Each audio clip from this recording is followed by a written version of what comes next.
Dari sebuah nama lahir satu semangat yang menyatukan kita semua. 25 tahun lalu, kita hanya memulakan langkah kecil. Tapi hari ini, kita berdiri sebagai sebuah keluarga besar yang membina harapan. Di sinilah kita berkumpul dari latar dan kisah berbeza. Namun, diikat oleh satu nilai muafakat.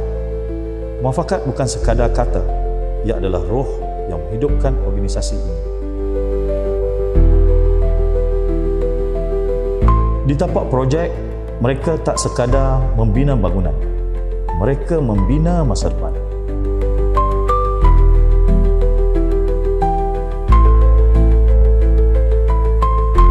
Mereka bukan hanya menjual, mereka menyemai nilai dan kepercayaan Engkop kepada dunia luar.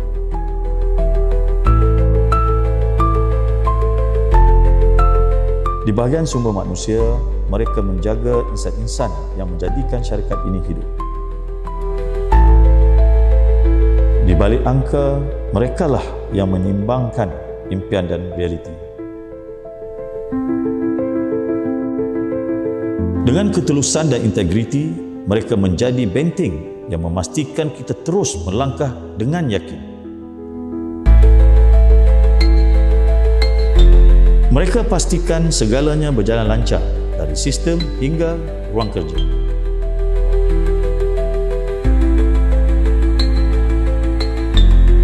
Mereka bukan sekadar suara di telefon, tetapi jambatan antara syarikat dan pelanggan.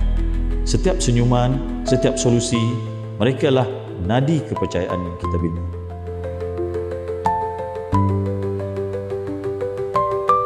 Kita bukan sekadar organisasi.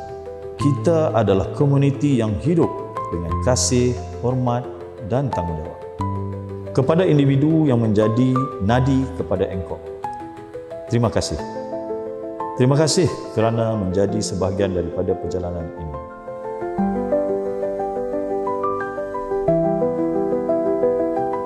Selamat Hari Pekerja.